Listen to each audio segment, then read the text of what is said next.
they can't hear you. Or the a phone's whistle. You whistle for the lady to come help you. Good. Yeah, you can whistle for the lady to come help you. Or She may not come if she hears the whistle a lot, or though. get a foghorn like you got on a boat. Honk, honk. Yeah, you can do that.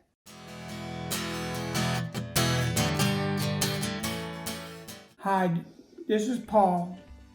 Hi, I'm Teresa, and today we are talking about poop. We're going to talk about pee, we're going to talk about poop, we're going to talk about bathroom setup. I think it's a topic that people have questions about, and sometimes people are too embarrassed to either ask or to talk about it. So we're just going to put it out there and talk about it. So, Do you want to start off, or? I know I have a hard time going to the bathroom with all the medicine that I take and stuff, so the pain pill stuff, so I have to take Miralax every day. So when Paul first came home from rehab, he was, of course, in a wheelchair, and he did not have a lot of strength at that point, and it was still difficult for him to do things for himself. And I wanted him to have as much independence as he could have. For one, I knew he wouldn't be comfortable with me having to help him clean up every time he went to the bathroom.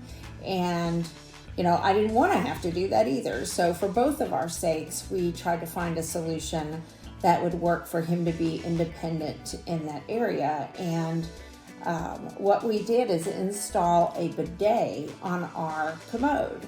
So the bidet is they make bidets, of course, that are just independent, kind of like toilets of their own, right? But that's not what this is. This is a device that just attaches to our commode, and it, I guess it goes underneath the toilet seat, right? Yes, it's inside the toilet. So there's a attachment that is on the side of the toilet, and we had to make sure that we got one that worked for left-handed people because he's right side affected. So we had to make sure the controls were on the left side of the commode. We only have it running to the cold water.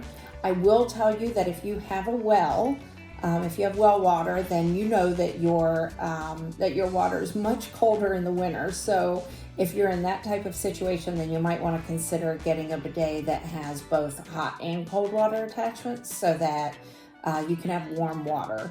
But it goes directly to the line behind the toilet that your toilet is hooked up to. So the water that you're getting through the bidet is fresh water. It's not from the toilet tank. It's not from the commode itself. It is coming in from the line from the wall, from the house. And for ours, we got the toilet tank. You can get them right or left head. We got one on the right side, but I can reach behind me and flush it. So if you're stroke hit the right side, you want left side, you can get a left-handed one too. So don't let nobody tell you that they don't make them. They do, but they're hard to find. So you're talking about just flush handle? Yes, the flush handle. Sometimes, most of them are on the right-hand side, but you can get them for the left-hand side. For the bidet, he was able to use that, turn that on himself because it was on the left-hand side. So after having a bowel movement, he could use the bidet first to have the water clean him. And then the other thing that we did is put up shelves on the left-hand side, so the wall next to the commode. And by putting up a couple of shelves there, we were able to store a few things there. One is flushable wipes that he also is able to use. It's a little easier, I think, to use those. They're wet, it just makes it easier than toilet paper cleaning. And we also keep stacks of the toilet paper there so that if we run out of toilet paper, it's very easy to get a roll and put it on the holder. Yep, and you keep Lysol there too. And also we had them install a grab bar. Yes, so he had our son, I think, help him with putting in a grab bar that is, again, on the left wall, but it's explain kind of how you put it out farther. I put it out just about reach for me, and I figured I had to sit down and say the height of it, and held it right there. And I tell him to hold it right there. and I grabbed my magnet and found a stud by the nails from the sheetrock, and we marked that, and we pre-drilled the hole, make sure we hit a stud, and we put it right there for that stud right there. So the grab bar's sturdy. It's screwed into the stud in the wall, and he's able to use that then to help pull himself up off of the toilet. So it's on the wall again where the left-hand side is, and he's able to use that to help himself get up off the toilet. Yeah. Again, anything you can do to make things steadier so that there's less chance of falling is better. And you can always buy them at Lowe's. You go to some handicap website, and you tell you put big old bars and everything, but if you got tile and stuff like that, you take a chance of breaking the tile when you hammer drill, or go real slow with the masonry bit. But we don't have that. We got drywall, so the grab bars are best for us. Another thing that we did to make things easier from the bathroom perspective too is we installed hand sanitizer. So I got a Perel hand sanitizer like you see in the hospitals, where you can just put your hand underneath it and the hand sanitizer comes out. So it's automatic, sensor related. And that way Paul's able to get hand sanitizer on his good hand and then rub it on his affected hand, so he's able to clean both of his hands. So if getting to the water or washing your hands with water is a problem, then you at least have the hand sanitizer. Paul's able to use the water, but what I do is sometimes I get a washcloth before I put it right there by the sink, and I use the bathroom. Now I turn that water on hot, and then take the soap and pump the soap out over the washer. I get it wet and mix it all up with my hands. Use the bowl as I can flip my hands back and forth to use the soap too, because I think soap is the best way to clean all the time. Yes, soap is better, but if hand sanitizer is also a good alternative. So we have the hand sanitizer, we have the soap, he has his washcloths there, we have the shelves on the left-hand side of the commode where you can set things, including the flushable wipes. We have the bidet, we have the grab bar.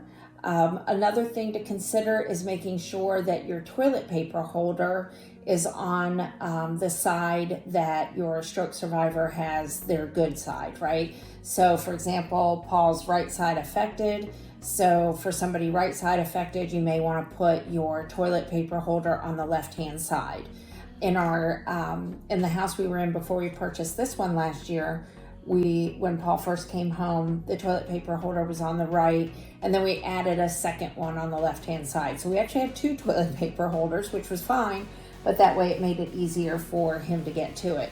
In this house, we have the toilet paper holder on the right-hand side because we put those shelves on the left-hand side, but he has better movement now, so it works out okay for him. But that's another thing to consider, is putting your toilet paper holder on the side that's easiest. And if you're not too sure about yourself, always take your phone in there. You can always call somebody in the house on their phone, because sometimes they can't hear you holler. Yeah, that's a good point too. Having something there to be able to call out to somebody if like you said, if they can't hear you, or the a whistle. Good. You whistle for the lady to come help you. Yeah, you can whistle for the lady to come help you.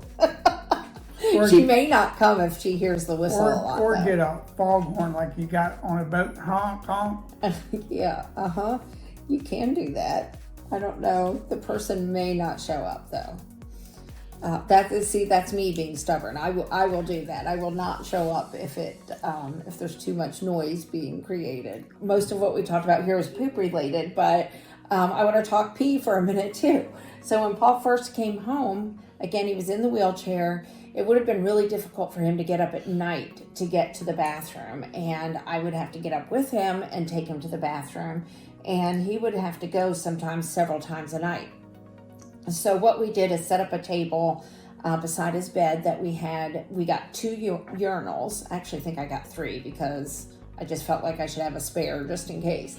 But we had two urinals set up beside his bed, And at night, he was able to use those without my assistance. And then in the morning, I would take care of emptying those and cleaning them. I sprayed them with Clorox, got them all ready for the next night. But he didn't need them during the day because he was able to use the toilet during the day. He just used those at night so that he didn't have to try to get up and get in the wheelchair at night. And that was really helpful too. And when I first came home, I did that with those, and she bought mattress covers and put a towel or extra cover for me in case I had an accident with the urinal. Yeah, so you can get mattress covers that are waterproof but are not plastic, right? So we have some mattress covers. We still keep them on the bed today. I can put a link in the description of this video to the type of mattress cover that we have, so that if you're interested in it and you want to get it, you'll have the link to it. But it's pretty standard. It's just not plastic, right? When I think of mattress cover, I think plastic, and you're hearing plastic noise when you turn over, and it's hot and sticky, and it's not like that at all. So I'll put the link in the description to the video for that. But that was helpful. And then like he said, I also put a towel down on the bed. That way, if there was any, spillage from the urinal or anything, then we didn't have to worry about it. Do you feel like it's that all of that is easier for you now than it was when you first came home? Yep. But you still use the bidet even now, right? Yeah. I can remember when I first came home, I was in a wheelchair and I got on the couch and I couldn't get off it almost. Yeah, I remember that too. You had a day you couldn't get off the couch when I think that we were all gone. I was at work and Marty had gone somewhere, I think. And you thought you could get off the couch and you couldn't, and you had to sit there and wait for him to get home. No, I finally got off. Oh, you did get off? Okay. I had to go to the bath to go pee and I couldn't get up right away. It took about 10 tries. That's another thing, I guess. Another lesson learned is to make sure that when you're trying to be independent, that you actually can be independent and you can do the things that you need to do if somebody is not there. Yeah, all the furniture is fine looking, but when you sit down, you sink in it. Sometimes you have to build it up. Put something underneath the cushion for your cushion won't sink down into the couch or chairs. That's a good idea. Okay, that's all I got. That's all you got to say? Yep. Okay, all right. So I hope you enjoyed this table talk, and we'll see you next time.